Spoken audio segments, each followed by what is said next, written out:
Bismillah, Assalamualaikum warahmatullahi wabarakatuh. Alhamdulillahi rabbil alamin, wassalatu wassalamu ala asrofil anbiya'i wal mursalin wa ala alihi wa sahbihi ajma'in, amma ba'du. Alhamdulillah, di kesempatan hari ini, di hari Ahad, kita masih diberikan nikmat oleh Allah berupa nikmat iman, nikmat kesehatan, dan nikmat waktu luang, sehingga kita terbangun masih dalam keadaan beriman, di mana ini merupakan nikmat terbesar bagi manusia yang dengannya insya Allah menjauhkan kita dari azab api neraka. Kemudian nikmat kesehatan, di mana sebagian orang mungkin di luar ada yang terpapar dengan COVID-19 ataupun penyakit-penyakit yang lainnya, yang kalau antum punya family, punya kenalan, punya relasi yang sakit, dan ternyata sakit itu sangat melelahkan dan sangat nggak enak Pak. Intinya dengan kesehatan itu patutnya kita mensyukuri nikmat sehat itu, bahwa sakit itu nggak enak dan sehat itu adalah suatu hal yang mahal apabila tempuh dengan dari sakit ingin berubah menjadi sehat dengan berobat, maka itu lumayan ya harganya. Kemudian yang selanjutnya adalah nikmat waktu luang, sehingga di kesempatan hari ini, di hari Ahad, biasanya muda-mudi di luar sana memanfaatkan hari Ahadnya sebagai hari Minggu untuk kongkow-kongkow kemudian jalan-jalan dan menghabiskan waktu untuk hal-hal yang kurang produktif. Walaupun ada anak muda yang cerdas, mereka memanfaatkan hari Minggunya untuk ya sama tetap kongkow, tapi dengan melakukan hal-hal yang produktif seperti mencoba ilmu-ilmu baru, bercocok tanam, menanam, mencoba menakarkan hewan atau peternak lele mungkin ya, belajar. Karena yang membedakan nanti adalah kecepatan dalam belajarnya ya. Di samping Allah telah menggariskan rezekinya masing-masing, manusia harus mempersiapkan dirinya untuk masa depannya. Siapa tahu ada yang lulus dari MTW, kemudian dia iseng-iseng coba belajar nanam lele, pelihara lele, kemudian punya keahlian yang lebih banyak daripada keluaran S1 yang dia hanya sekolah tapi tidak pernah praktek. Tapi kalian mengawali dengan praktek terlebih dahulu, itu suatu hal yang luar biasa. Apalagi kalau di rumah ya, di rumah banyak gadget. Saya sarankan untuk menggunakan gadget ini ke hal-hal yang lebih berguna ya. Seperti apa? Kalau di dalam HP itu mungkin saya juga masih belajar. Ada yang namanya Duolingo. Duolingo itu adalah aplikasi yang bisa digunakan untuk belajar bahasa. Ada bahasa Arab, bahasa Turki, bahasa Inggris, dan seterusnya. Ya, semacam game untuk mengisi waktu luang, tapi ada manfaatnya untuk belajar bahasa. Atau kalau di laptop, belajar tentang bahasa pemrograman, tentang bagaimana sih sebuah aplikasi itu dibuat dengan Android. Belajar bikin Android itu bisa ya. Jadi intinya adalah manfaatkan waktu semaksimal mungkin mumpung masih muda, walaupun saya juga masih muda ya, untuk hal-hal yang berguna. Manfaatkan waktu semaksimal mungkin untuk hal-hal yang berguna. Baik, silahkan bagi yang baru bergabung atau yang sudah bergabung untuk mengisi absennya terlebih dahulu. Absennya di mana? Absennya ada di link deskripsi, sudah saya sematkan, insya Allah di situ sudah ada. Kemudian yang belum mengumpulkan tugas, silahkan juga bisa mengumpulkan tugasnya di link deskripsi itu sudah saya sematkan juga untuk pengumpulan tugas. Tugas yang mana? Tugas di buku yang ini ya. Di buku yang ini halaman 50 halaman 53. Ya, di halaman 53. Silahkan mengisi absennya terlebih dahulu ya. Sudah? Baik. Kita lanjutkan pembelajaran ya. Kita lanjutkan pembelajaran kita terlebih dahulu.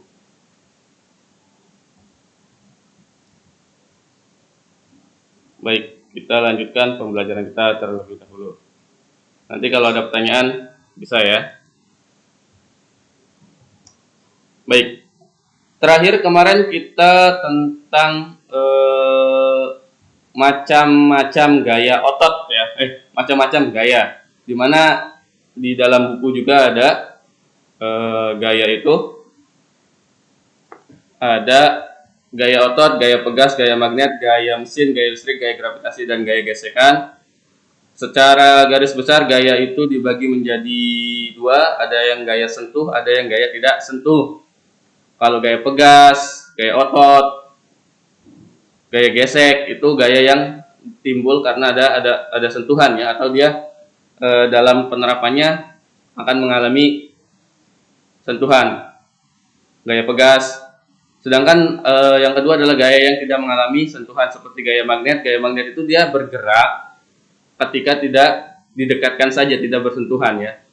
Gaya listrik, gaya gravitasi itu gaya yang menyebabkan benda tertarik ke dasar bumi atau ke pusat bumi ya. Itu gaya gravitasi. Baik, kita lanjutkan ya. Kemudian yang selanjutnya adalah gaya gesek. Gaya gesek adalah gaya yang ditimbulkan oleh benda yang saling bergesekan dan arahnya berlawanan dengan arah gerak benda. Gaya gesek dipengaruhi kekasaran permukaan benda dan berat benda, tetapi tidak dipengaruhi oleh luas permukaan benda. Artinya bagaimana? Semakin permukaan benda itu dia kasar, maka gaya geseknya akan semakin besar. Bener nggak? Coba deh bayangin. Antum dorong meja di lantai keramik. Seorang sendirian ya. Dorong meja di lantai keramik. Dorong. Dengan pembandingnya adalah antum dorong meja di lapangan basket di Mahad. Didorong, bukan diangkat. Kira-kira mana yang lebih mudah? Mana yang lebih mudah? Tentunya yang lebih mudah adalah dorong mejanya di atas lantai keramik. Kenapa? Karena lantai keramiknya lebih licin dibandingkan dengan lantai lapangan basket ya. Karena lantai lapangan basket itu lebih kasar permukaannya, sehingga gaya geseknya ketika mendorong meja di atas lantai itu lebih kecil daripada gaya gesek yang ditimbulkan oleh lantai lapangan basket dengan meja di lapangan ya. Ketika didorong itu lebih membutuhkan tenaga yang lebih besar. Bisa dipahami ya? Oke. Jadi semakin licin suatu permukaan, baik kedua bendanya, artinya meja dengan lantainya itu sama-sama licin atau sama-sama kasar, atau salah satunya kasar licin, semakin kasar maka gaya geseknya semakin besar. Sedangkan ketika dia licin, maka gaya geseknya semakin kecil. Bisa dipahami ya? Jadi gaya gesek dipengaruhi oleh pertama kekasaran. Semakin kasar, maka gaya geseknya semakin besar. Semakin licin, maka gaya geseknya semakin kecil. Oke? Baik, kita lanjutkan. Kemudian gaya gesek juga dipengaruhi oleh berat benda. Berat benda. Contohnya seperti apa? Contohnya seperti ketika antum mendorong meja lagi. Kalau sama-sama di lantai, misal di lantai, yang satu mendorong satu meja, yang kedua mejanya ditumpuk 2 atau 3 jadi satu, kemudian didorong. Kira-kira mana yang membutuhkan gaya lebih besar untuk mendorongnya atau menariknya? Tentunya yang mejanya, jumlah mejanya lebih banyak. Kenapa? Karena lebih berat. Karena ada gaya berat yang mempengaruhinya. Gaya beratnya lebih besar. Baik. Paham ya? Perhatikan gambar berikut. Perhatikan gambarnya. Ini ada arah gerak benda. Ini ada arah gaya gesekan. Jadi, misal bendanya ditarik ke kanan, maka gaya geseknya ke kiri. Gaya gesek itu antara permukaan benda dengan permukaan lantainya ya, di sini ya letaknya. Jangan salah menggambarkan gaya gesek. Oke, arahnya kalau arah bendanya ke sini, maka arah gaya geseknya ke sini.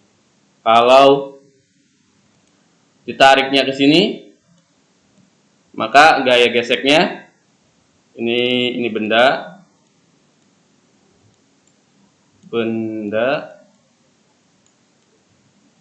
ini gesek ya, gesek. Ini arah geseknya dia berlawanan. Kalau dia didorong ke sini, sebentar, saya ganti warna dulu.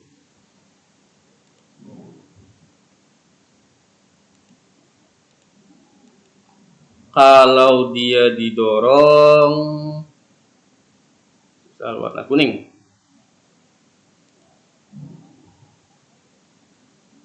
Misal dia didorong ke sini, didorong ya. Kalau tadi ditarik, kalau sekarang didorong, dorong. Apa yang akan terjadi? Gaya geseknya kemana? Gaya geseknya di sini. Ini gesek.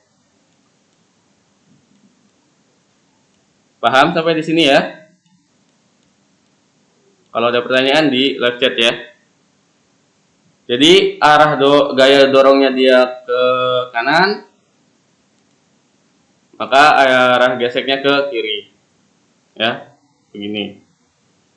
Sama dengan ini.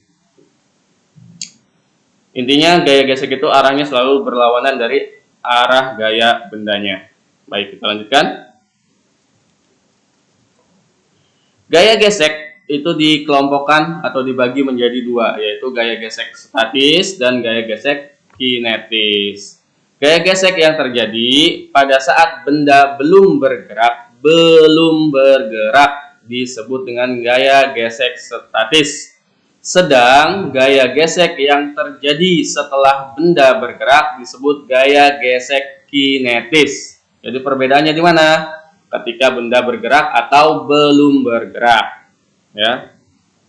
Jadi gaya gesek statis itu saat bendanya belum bergerak. Jadi gaya dorong atau gaya tariknya belum maksimal sehingga belum ada pergerakan. Itu dinamakan dengan gaya gesek statis. Sedangkan gaya gesek yang sudah dalam keadaan bergerak, mendorong meja, mejanya sudah bergerak nih. Mendorong meja, mejanya sudah bergerak. Misal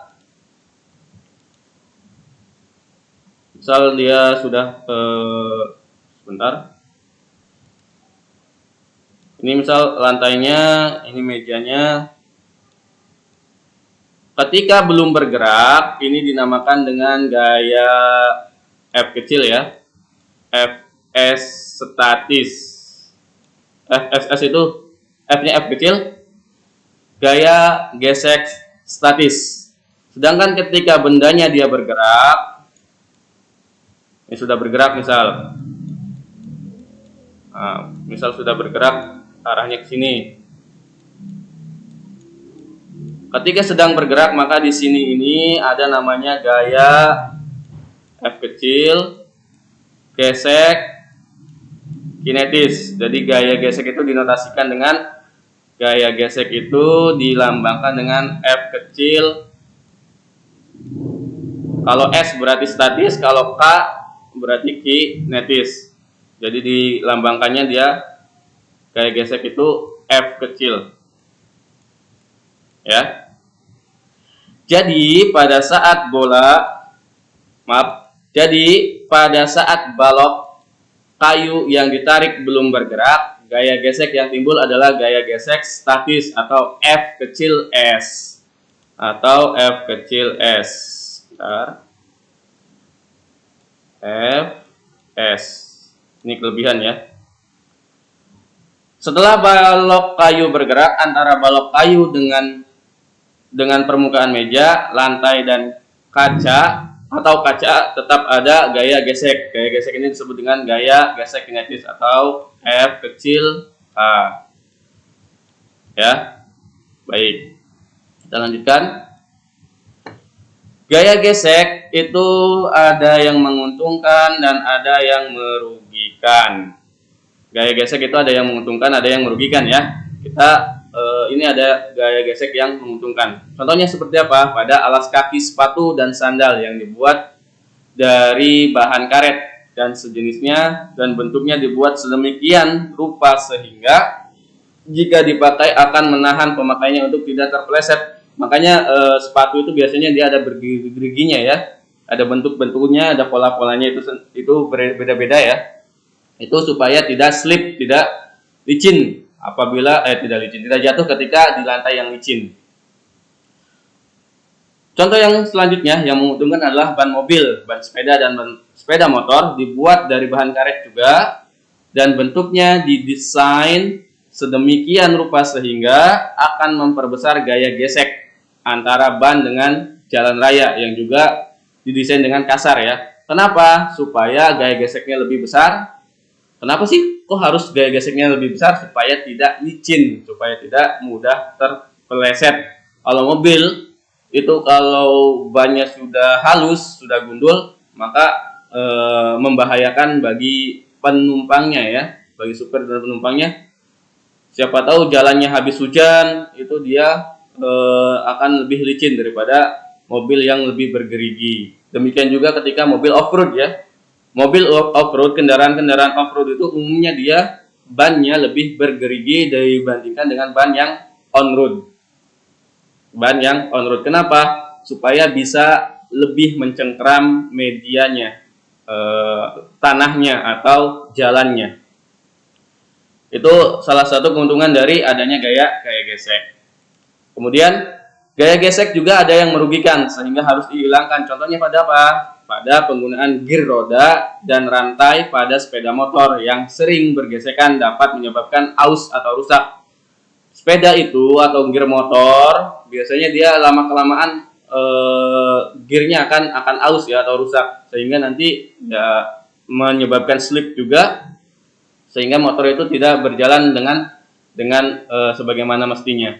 Usaha untuk mengurangi gesekan ini dapat dilakukan dengan memberikan oli sebagai pelumas. Kenapa ada oli? Kenapa pakai oli? Supaya gaya geseknya berkurang.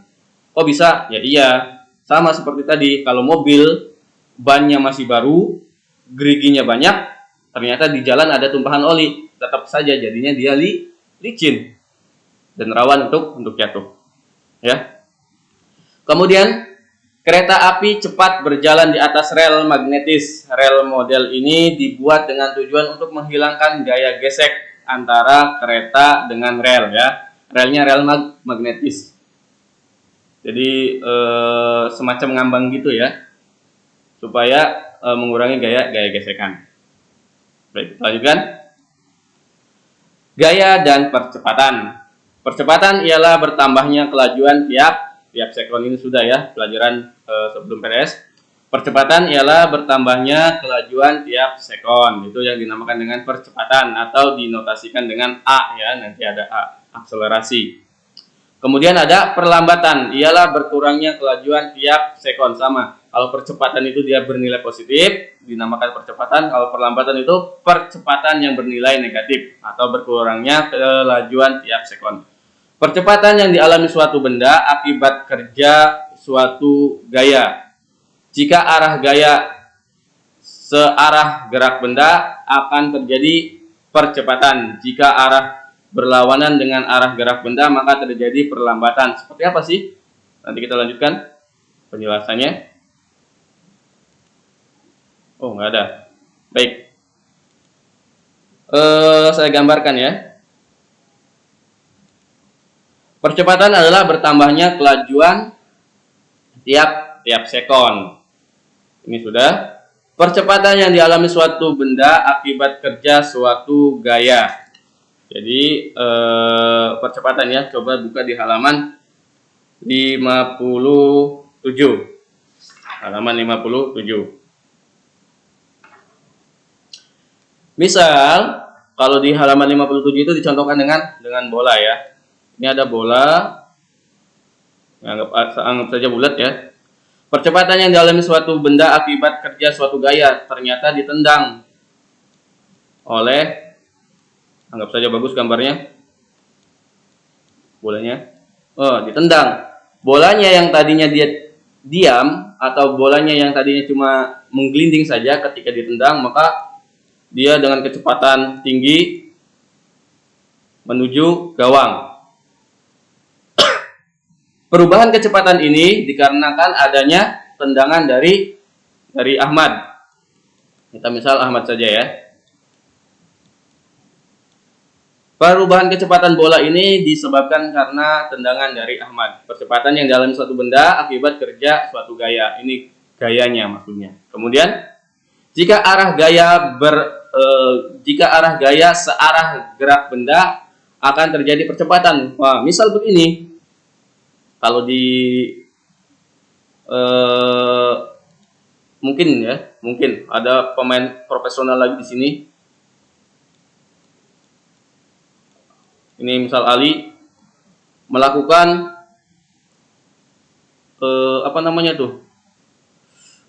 tendangan terbang tuh yang berbalik salto, tendangan salto. Yang tadinya ini kecepatannya dia 2 km per jam, ketika ditambahkan gayanya oleh Ali,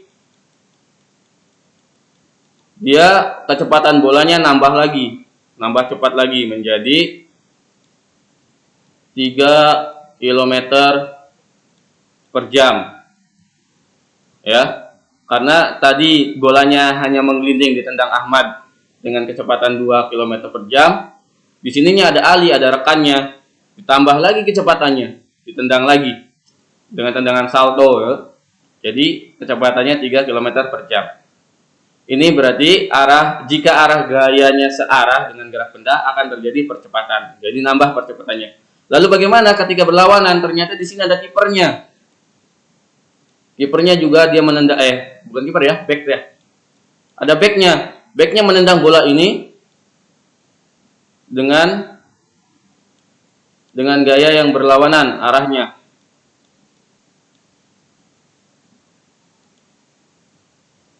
Dengan arah yang berlawanan, ditendang lagi. Sehingga bolanya mental lagi ke sini dengan kecepatan 1 km per jam. Ya, karena ditendang lagi oleh kiper, oleh back. Tendang lagi. Berlawanan. Itu peristiwa terjadinya gaya ya, dimana dia yang tadinya hanya menggelinding ditendang oleh Ahmad, maka gayanya menjadi lebih cepat. Kemudian ada Ali, dia menendang bola yang datang dengan arah yang sama, maka bolanya semakin cepat. Kemudian ada kipernya, ada backnya menghalau bolanya supaya tidak masuk, ditendang ke arah berlawanan, maka bolanya dia berlainan arah lagi. Baik, kita lanjutkan. Gaya pada jembatan. Ya, terdapat 3 jenis konstruksi jembatan, yaitu jembatan cantilever, jembatan lengkung, dan jembatan gantung. Jembatan cantilever adalah jembatan panjang yang mirip dengan jembatan sederhana dari kayu batang pohon dengan penyangga berada di tengah. Pada jembatan ini terdapat kerangka keras dan kaku dari besi atau baja. Tiap bagian kerangka jembatan jenis ini meneruskan beban yang ditanggungnya ke ujung penyangga jembatan. Sehingga kombinasi antara tegangan dan regangan jembatan jenis ini hanya cocok untuk rentang 200 sampai 400 meter, ada ya di buku ya. Jadi ini macam-macam jembatan, gaya pada jembatan. Kemudian ada jembatan lengkung. Coba buka di halaman 60. Jembatan lengkung adalah jembatan yang konstruksinya berbentuk busur, setengah lingkaran, dan memiliki struktur ringan dan terbuka. Berat jembatan serta beban yang ditanggung yang lewat di atasnya merupakan gaya-gaya yang saling berpasangan membentuk tekanan.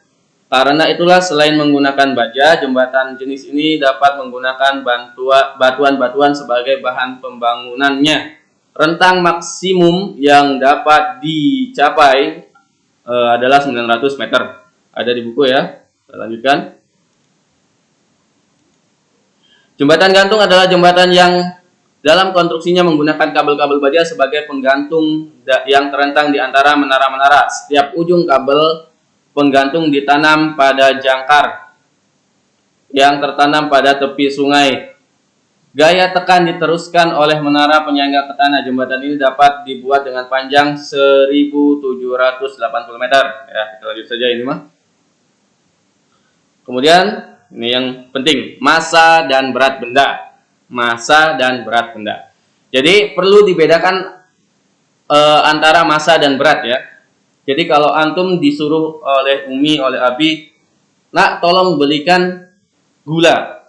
Tolong belikan gula di pasar. Kalau secara kaidah bahasa Indonesia orang umumnya 2 kilo itu adalah benar. Orang umum ya, bahasa umum. Beli gula 2 kilogram itu benar. 2 kilo itu maksudnya apa? Berat atau bukan? Yang beratnya 2 kilogram. Maksudnya kan begitu ya kalau secara umum. Tapi dalam kaidah fisika itu adalah sesuatu hal yang salah. Karena yang 2 kg itu bukan berat. Bukan berat. Karena berat itu dia harus ada perkalian dengan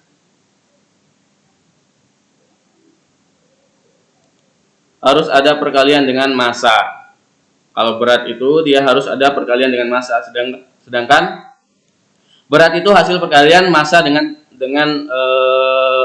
gravitasi ya. Sedangkan massa itu hanya satuannya kilogram. Jadi sebenarnya yang dibeli adalah massanya. Jadi kalau secara fisika itu di kaidah fisika diumumkan, maka begini. Nak, tolong belikan gula 2 yang massanya 2 kg, bukan yang beratnya 2 kg. Karena kalau berat itu dia ada rumusnya. Berat itu massa dikali dengan gravitasi. Sedangkan yang kilogramnya saja itu dia dinamakan dengan massa. Ya. Tapi jangan dipakai ya kalau di orang umum. Kenapa? Ya karena nggak umum menyebutkan massa. Sebutkan adalah berat 2 kg. Nggak masalah ya.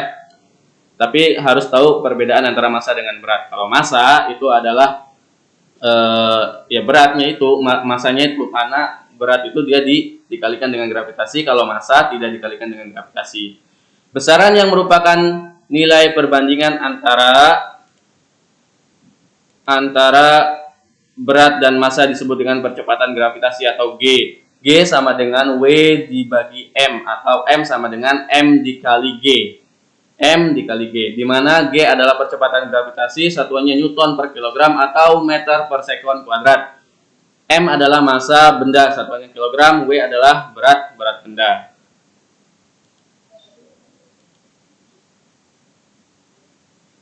Ya, jadi ini kalau di dalam segitiga kan, untuk mempermudah mengingat, yang di atas adalah W, ini adalah M, ini G. Maka apabila mencari W rumusnya adalah, karena ini sejajar ya, M dikali G. Kalau M rumusnya bagaimana? M sama dengan W kan di atas, berarti W, ini ada garis G, ya. Bentar.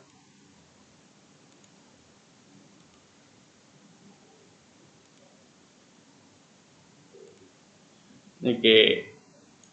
Kemudian kalau mencari G gimana? G sama dengan W-nya di atas kan, berarti W per M. Begitu ya rumusnya ya. Jadi satu rumus ini 3 bentuk. Oke, sampai di sini ada yang ditanyakan? Ada yang ditanyakan sampai di sini?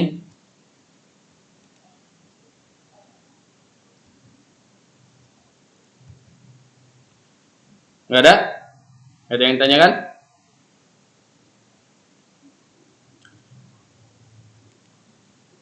Contoh soalnya bagaimana? Wah, di buku nggak ada contoh soal ya. Bentar, kita lihat di bukunya. Contoh soalnya gaya berat dan gaya normal nggak ada.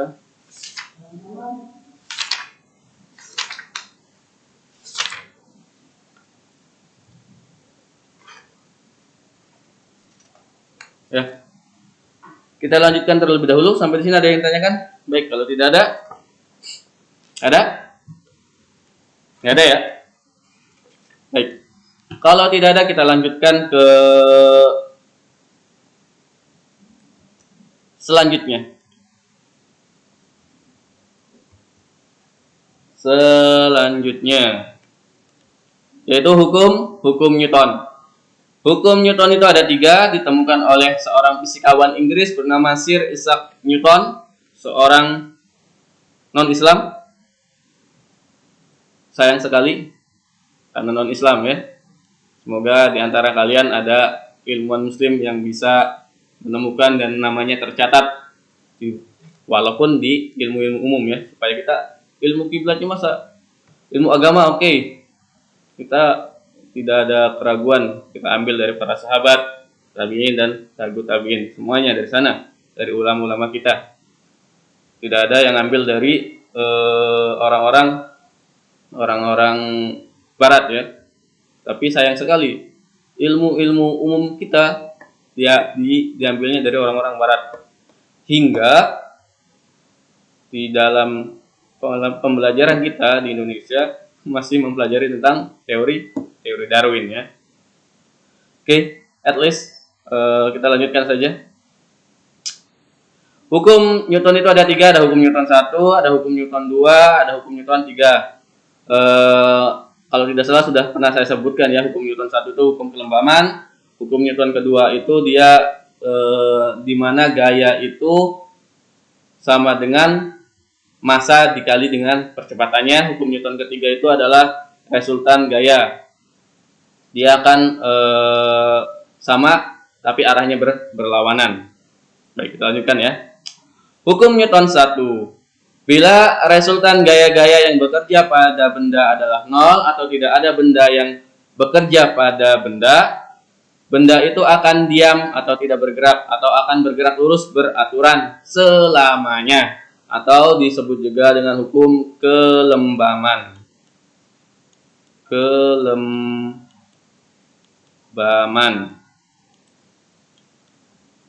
Mohon maaf, tulisannya bagus karena pakai mouse ya. Hukum kelembaman. Bagaimana sih maksudnya? Ini hukum Newton 1 itu dia biasanya dinotasikan dengan sigma F. F-nya F besar ya. Sama dengan 0. Ini hukum Newton 1. Sigma F sama dengan 0. Jadi begini, misal ada meja, saya letakkan sebuah benda di sini, maka apabila tidak ada yang mempengaruhinya, maka benda itu selamanya diam di situ. Sampai kiamat sebelum sehari juga dia tetap akan di atas meja itu berdiri tegak begitu. Nggak ada angin, nggak ada kucing, nggak ada tikus yang menyebabkan dia terjatuh, maka selamanya benda itu dia tetap di situ. Artinya nggak ada gaya yang bergerak yang mempengaruhi dia, karena gayanya kan 0 ya. Karena gayanya 0 ini. Karena gayanya 0. Sehingga benda ini dia tidak mengalami perubahan. Ini yang dinamakan dengan hukum Newton pertama. Atau misal begini, ada Umar dia main, gimana sih busur itu gambarnya? Panahnya keluar dari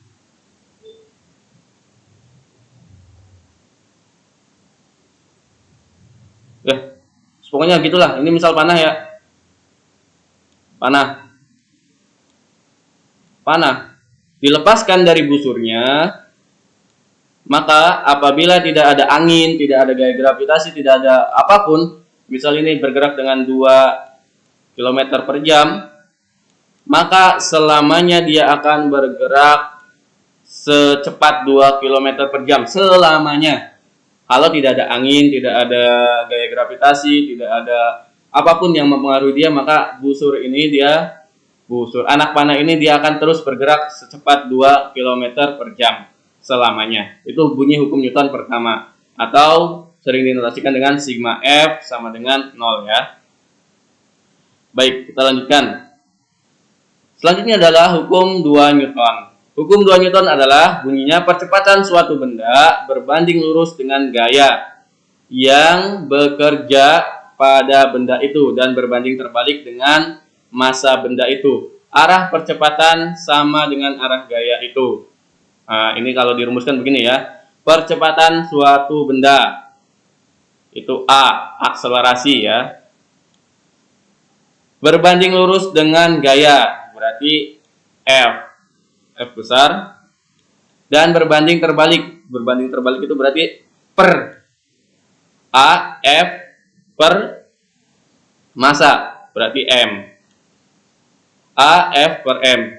Atau kalau kita bikin segitiga untuk mengingat rumus ya. Ini untuk mengingat rumus ya. Yang di atas adalah F. Ini A. Ini M. Maka untuk mencari A, rumusnya bagaimana?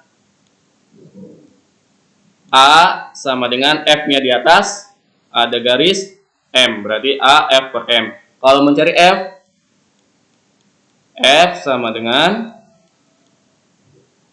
A-nya di bawah, M-nya di bawah, berarti A dikali M atau M dikali A. Kalau mencari M, F-nya di atas dibagi A. Ini rumusnya ya, ada 3 rumus. F itu dia gaya. Kalau nggak salah ada di buku ya.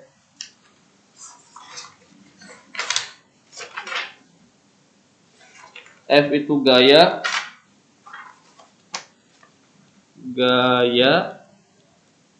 satuannya Newton.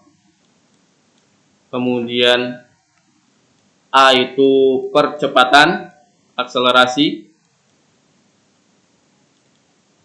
Percepatan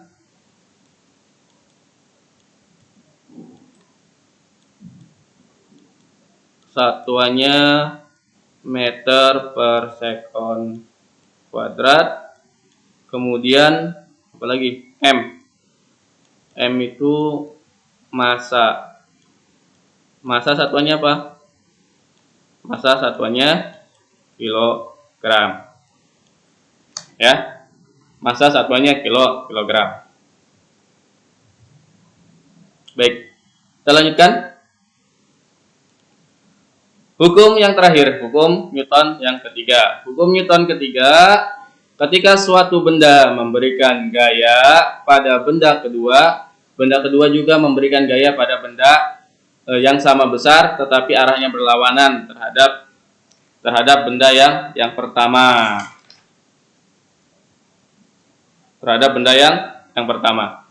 Hukum di atas sering disebut dengan hukum aksi reaksi. Setiap aksi akan ada reaksi yang sama tetapi arahnya berlawanan.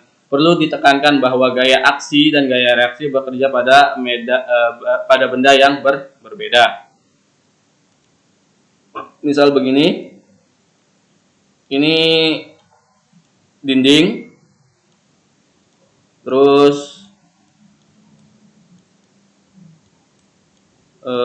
siapa namanya ya, Budi mendorong dinding, maka dinding pun secara hukum Newton ketiga dia memberikan dorongan kepada Budi. Kalau ini dia F,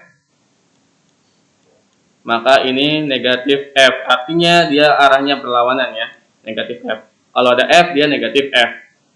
Jadi ketika Budi mendorong tembok itu secara hukum Newton ketiga dia juga memberikan dorongan kepada Budi sebesar gayanya sama. Kalau dia misal 100 Newton, maka negatif F-nya juga negatif 100 Newton. Tapi arahnya berlawanan. Itu bunyi hukum Newton ketiga. Sampai di sini ada pertanyaan? Ada pertanyaan di sini? Sampai di sini? Ada? Baik. Kalau tidak ada, kita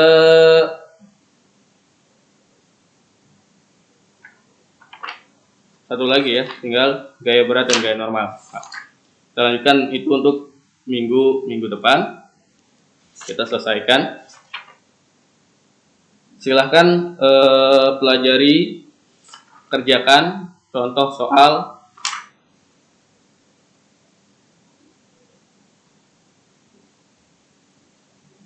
nomor